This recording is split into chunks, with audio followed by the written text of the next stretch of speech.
Assalamualaikum warahmatullahi wabarakatuh. Halo semuanya, salam literasi. Bertemu lagi dengan saya, Linda Sitalaris Novianti. Saya adalah guru pembimbing dari SD Negeri Citere, Kecamatan Pangalengan, Kabupaten Bandung.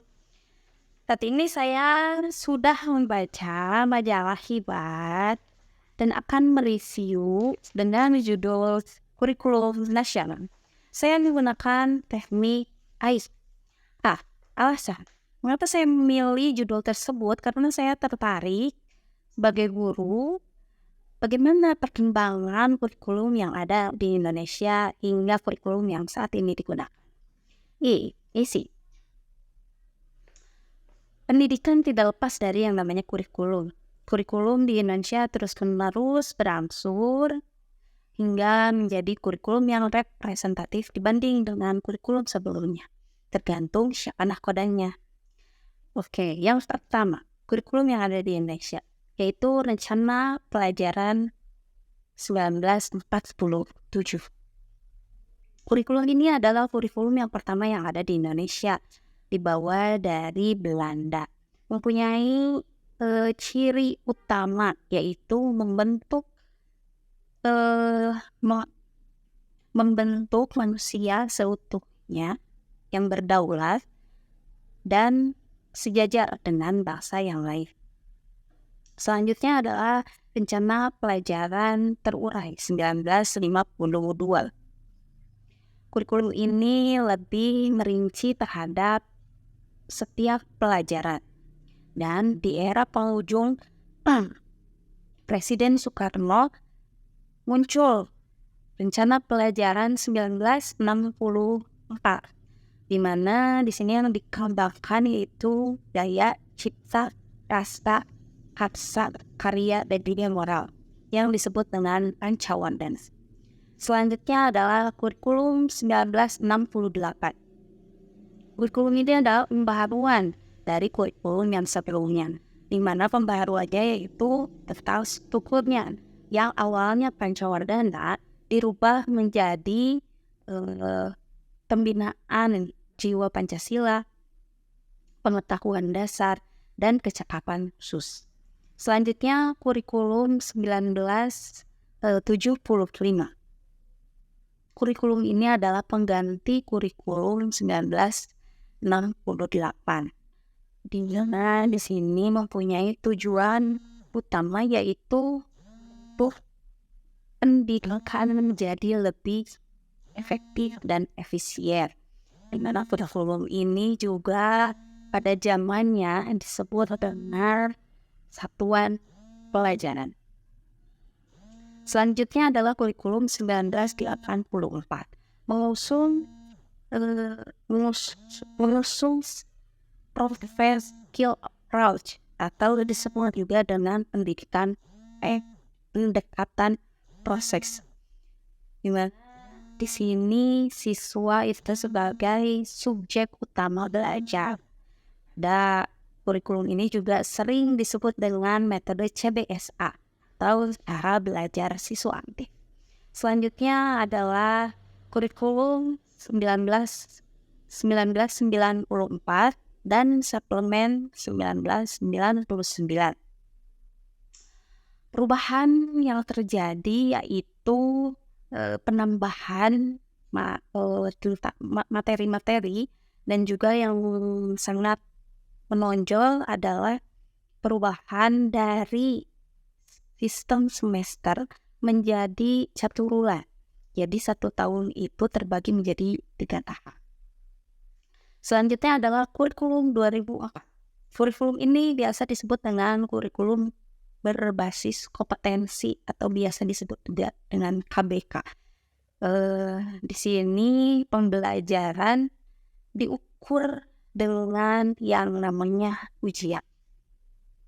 Selanjutnya yaitu KTSP 2006.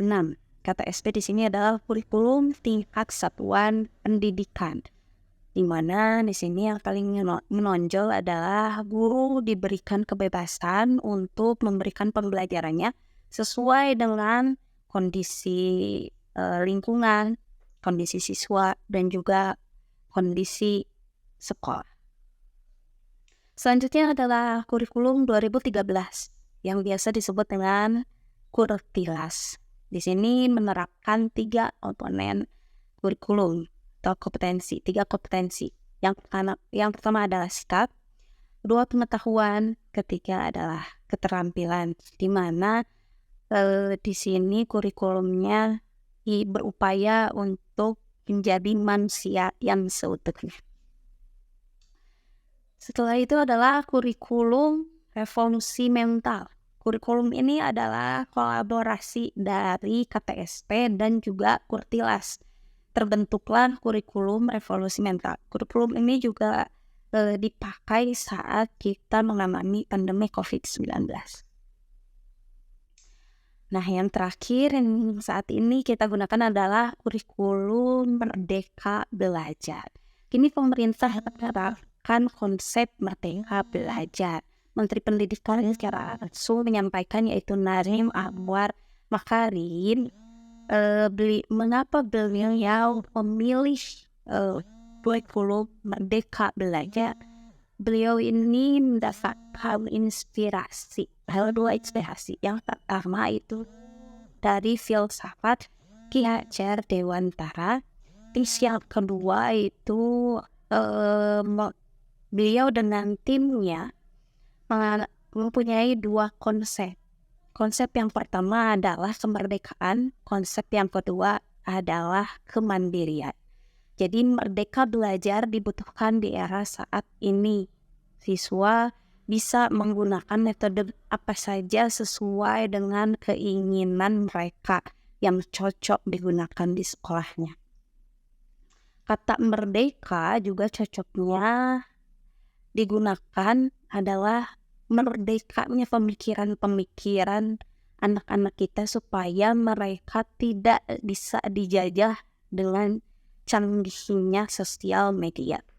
Kemerdekaan juga berlaku untuk guru, di mana guru juga bisa menentukan sendiri bagaimana guru tersebut mengajar di kelas untuk anak didiknya dan menggunakan metode yang terbaik untuk anak didiknya. Jadi, selamat datang kurikulum Merdeka. Kami siap dan menyambutnya dengan senang hati. Itu adalah isinya. Yang terakhir adalah hikmah. Hikmah setelah saya membaca tentang kurikulum nasional yang ada di majalah Hibar ini, yang pertama tentunya saya mendapatkan banyak wawasan tentang kurikulum yang dipakai di Indonesia. Terus yang selanjutnya, mudah-mudahan kurikulum yang saat ini digunakan, yaitu kurikulum Merdeka Belajar, bisa saya terapkan aplikasikan di sekolah saya mengajar, yaitu SD Negeri Citere. Dan tentunya harapannya kurikulum Merdeka bisa menjadi kurikulum yang menciptakan penerus bangsa yang lebih inovatif, kreatif, dan juga lebih baik untuk masa depan. Sekian review majalah Hibar dari saya. Assalamualaikum warahmatullahi wabarakatuh.